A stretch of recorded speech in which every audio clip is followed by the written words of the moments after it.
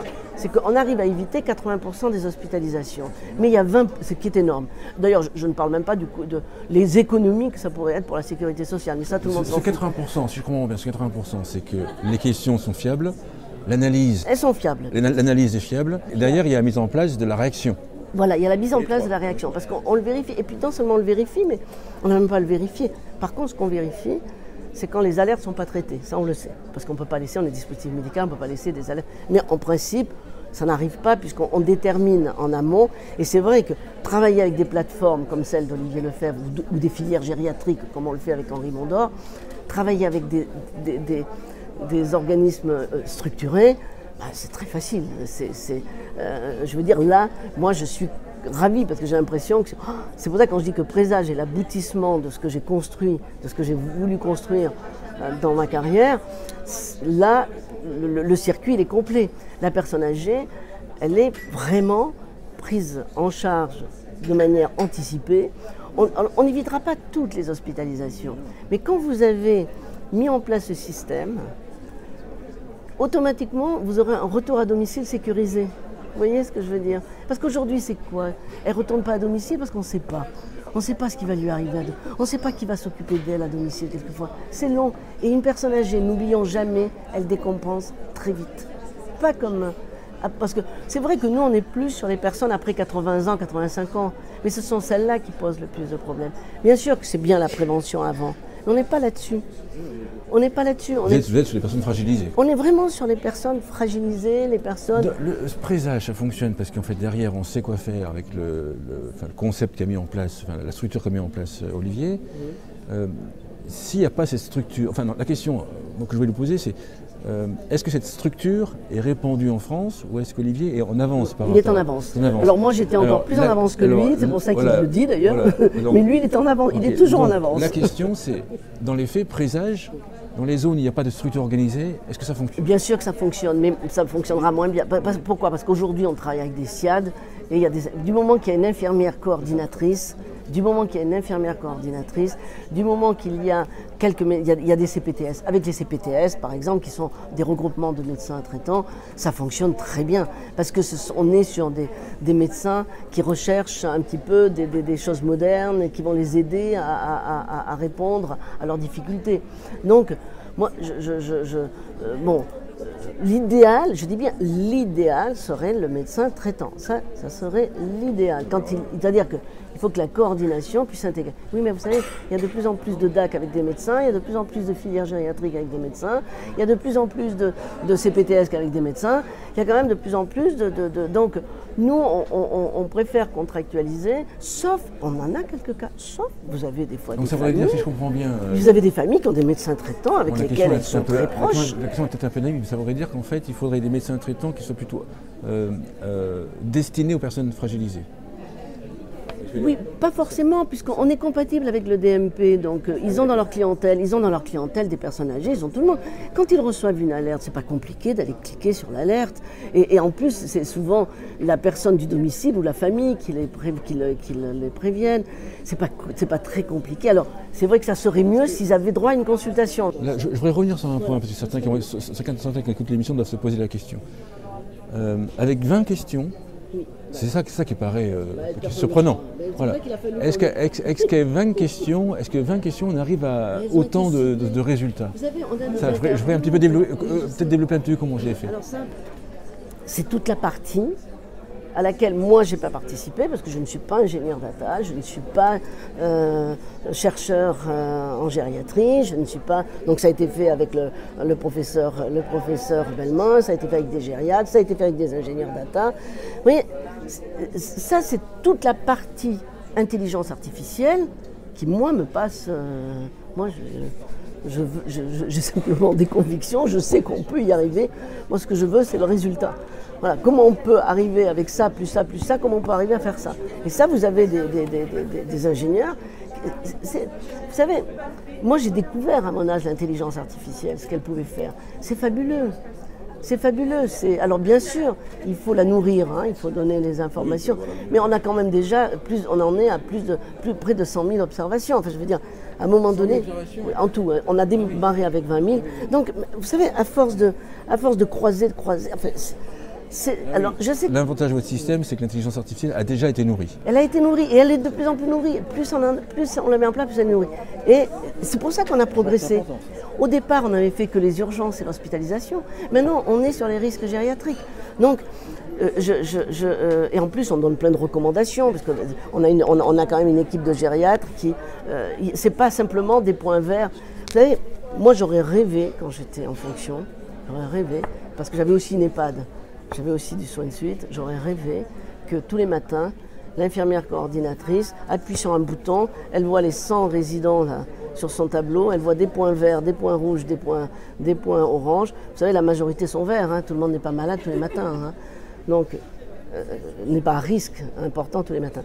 Donc, et puis elle va tout de suite cliquer sur les points verts, elle va sur les points oranges, tout de suite cliquer sur les points rouges et elle a le défilé des risques, de ce qui se passe. Pourquoi? Parce que le logiciel lui explique pourquoi. Ce n'est pas qu'un point. Il va lui dire, là, il y a un problème de décompensation, là, la personne ne parle plus, là, la personne ne s'exprime pas assez. Alors, les soignants vous diront, mais les soignants le voient. Oui, mais ils le voient, mais c'est des petites observations un peu ténues. Alors que quand ils sont obligés de le mettre... Pour relier les différentes observations, pour analyser. Là, ils n'ont pas besoin de l'écrire. Là, simplement, ils ont ce petit questionnaire de minutes, en plus qu'une fois par semaine. Alors, s'ils veulent, certains sites le font parce qu'ils l'aiment bien, le font 2-3 fois par semaine parce qu'ils aiment bien. Il n'y a pas de problème. Au contraire, ils enrichissent encore plus, mais ce n'est pas la peine. Le logiciel est vraiment une fois par semaine, ça suffit pour avoir vraiment de très bons résultats. Et vous faites bien de poser cette question parce que moi, mon angoisse, mon inquiétude, c'était bon, d'accord. On a observé, ça ce sont des résultats cliniques de recherches scientifiques qui ont été faites. Mais qu'est-ce que ça va faire en vie réelle, en usage? On a commencé l'usage qu'en 2020. Et difficilement avec le Covid, ça nous a mis quand même entre parenthèses pendant 2 ans, ça nous a permis d'améliorer le logiciel, ce qui n'est pas plus mal. Mais donc on va dire que ça a vraiment commencé en vie réelle qu'en 2021-22, hein, vraiment. Donc, nos premières évaluations étaient attendues. On a eu quand même une évaluation avec la structure 3.0, donc c'est l'État qui a fait cette évaluation. On a eu des évaluations qui ont été faites avec les porteurs de projets, c'est-à-dire c'est eux qui ont fait les évaluations, même de manière indépendante. On a des résultats qui sont maintenant confirmés, reconfirmés à chaque fois. C'est-à-dire 97% des utilisateurs sont satisfaits, ce qui est quand même, et surtout les auxiliaires de vie. Et les médecins, c'est-à-dire, en clair, il faut l'utiliser pour être satisfait. On n'y croit pas sinon, voilà. C'est notre difficulté, c'est qu'on n'y croit pas. Mais à chaque fois qu'il est utilisé, il y a une grande satisfaction. Et on a 80% des hospitalisations évitées, ce qui est quand même énorme. On a fait des expériences avec Marseille, avec un groupe qui l'avait, un groupe qui ne l'avait pas. C'est évident. Voilà, les urgences, elles sont évitées dans presque tous les cas. Ou quand il y en a, elles sont organisées. Et là, je suis en train d'essayer de travailler, et ça j'en suis convaincue, qu'avec Présage, on devrait pouvoir réduire les hospitalisations des personnes qui sont en soins de suite. Souvent, elles y restent trop longtemps, elles y sont 2 mois, 3 mois, 4 mois, c'est beaucoup trop. Elles ne vont pas rentrer chez elles, c'est beaucoup trop. Donc il faut qu'elles puissent sortir, et pour ça il faut une plateforme comme les Magnolia ou celle d'Olivier Lefebvre, et Présage en amont, qui permettra de sortir plus tôt, parce qu'on connaîtra bien, le logiciel sera tellement nourri qu'on l'aura mis en place dès l'entrée en SSR, que quand elles sortiront, il y aura vraiment un logiciel, il y aura un suivi de leur état de santé. En clair, c'est vraiment un suivi anticipé de l'aggravation de l'état de santé des personnes âgées. Et ça, on ne le fait pas. On ne le fait pas. Merci Evelyne Gossens. Je rappelle que vous êtes associée chez Présage. Merci beaucoup. Je vous en prie, c'est moi qui vous remercie.